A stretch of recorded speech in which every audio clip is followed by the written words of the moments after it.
Braxton Family Values, Season 5, Episode 22. Spoiler alerts. Alright, first off, we get more details about Jason and why he was arrested. But not to me a lot of detail. I would have liked more tea when they were sitting in nasty ass Uncle Julio's in the beginning. But, I guess they want to keep it kind of private. Of course, Trina's upset about that. I mean, it's shocking enough to know that someone is arrested, but to actually see it go down and you were dealing with this person intimately. But do y'all remember somebody said that they didn't like Jason? It was a few seasons ago, and they were like, something's not right about him. I don't think he's here for the right reasons. I think he's here because of who Trina is or something like that. And that line popped back into my head when I saw the opening scene. So personally, I'd like more tea about that, but I don't think we're going to get it. So moving along. Y'all, them damn paintings they did at that damn painting studio. It was cute though. I thought that was a cute activity. Which one did y'all think was the best painting? I think, me personally, I like Tawanda's painting of Mama E the best with a fictional groom. I thought that was cute. And she did a really good job on the face. Poor Tony painted Tamar like Ursula, but I actually like the gray. I like something that's a little different, a little funky, a little avant-garde. But that picture who did the picture of Tony? Tamar did that picture of Tony, and she got the nerve to talk about Tony picture of her. That head was so big. But art is open to interpretation, right? Okay. So, let's move on. Andre went to a lawyer, and the lawyer was fine. Well, let's just get that out there. I think the lawyer was fine as hell. So anyway, I just want to put that out there in case she's listening, hit me up. So anyway, I didn't know Andre quit. Excuse me if I'm glancing now. I'm looking at my notes as usual. I didn't know Andre quit his job. I thought he just didn't have a job. Okay, so I'm going to take back what I said in the last episode. How I was, in the last review, how I was saying, oh, Andre don't have a job, blah, blah, blah. And it was mutually agreed upon. So I didn't know that. I'm glad he cleared that up because I don't remember them saying that. So it was a mutual thing. Okay. So Tawanda's being very generous with the properties and stuff. Like, he should be happy that she's being that generous because she's just like, all I want are, is joint custody of my children. I don't care about anything else. You can have whatever you want as long as I get my kids, joint custody. And that flashback where the flashback scene when she said she was trying to make everybody comfortable, the kids comfortable and not have them go through what they went through with their parents' divorce. And they flash back to season 1 where her Mama E said, lay it low and spread it wide. I died because my friend had brought that scene up, but I couldn't remember. And it just so happened that they played a flashback of her saying that. Mama E, what does that mean? Is he a bottom? Why is he spreading it wide? I just want to know. I don't know. That was hilarious to me though, but I agree that she shouldn't make, their kids go through that same thing because I imagine it could be pretty hard.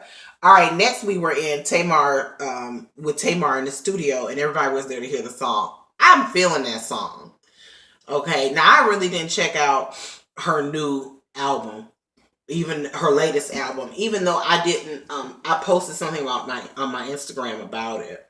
I thought it was shade though, how they promoted the single on that episode, and over here in the corner it was like right here they had a little bar that said "Purchase Now," and it was the little picture of the single had her, Mama E, and Daddy Braxton together when they were young. I said that's kind of messy.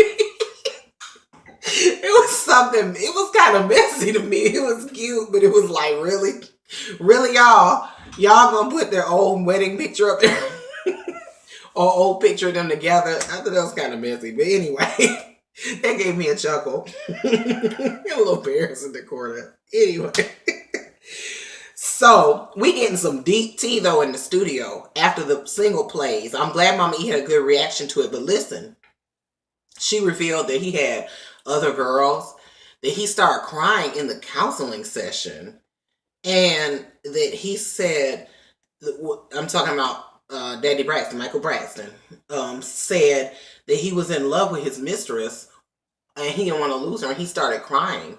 I can't imagine. I've been through some bullshit. I'm sure we all have, but that's deep. This is your wife, and you are crying about another woman in the counseling session. That was crazy to me. When she said her self-esteem took a blow after that, I completely understand. Something like that.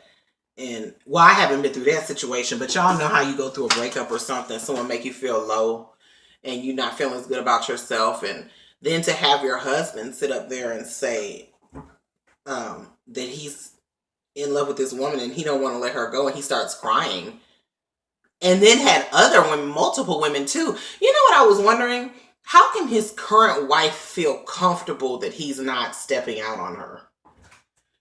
Not only knowing the situation that she met him in, she was the mistress, so he was cheating on Mama E, but just knowing that he had other women. I don't know if she knows or not, but that would always be in the back of your mind. Not to say that you can't get with somebody if they've been unfaithful in another situation and they not be faithful to you, because I believe there are situations like that where people cheat and it was just that one time, it was just a special circumstance. Not that makes it right, because it doesn't, but I don't think that once a cheater, always a cheater. I've never believed in that. I think people, there are different situations, but in his situation, it seemed like he was creeping everywhere. He was laying it low and spreading it wide to the town. So I don't know. If I were, I would feel uneasy about that. I wonder if there's some tea we don't know about. But anyway, how is Michael Braxton not going to go to Trina's wedding? How did he not attend Trina's wedding to Gabe? I thought that was pretty fucked up. That little tidbit right there, I was like, damn.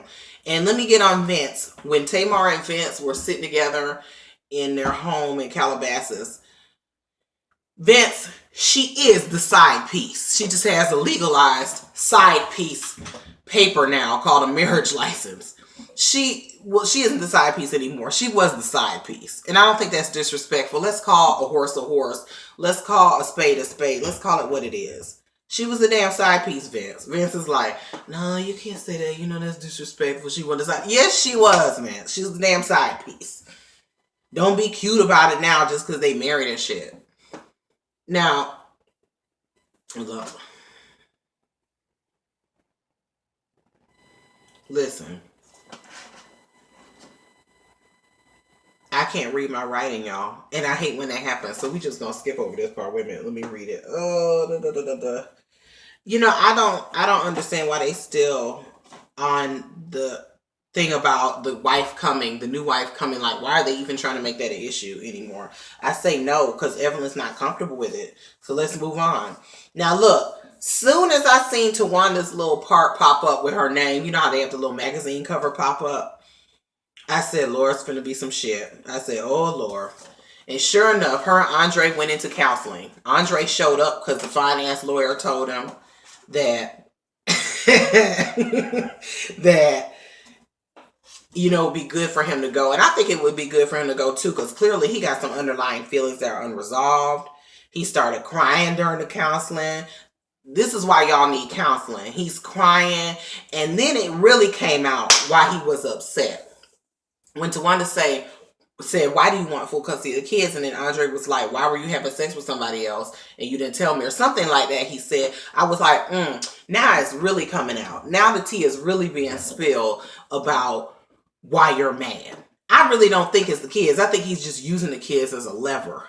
You know what I'm saying? I do think he loves his kids. I'm just saying he's using them as a pawn.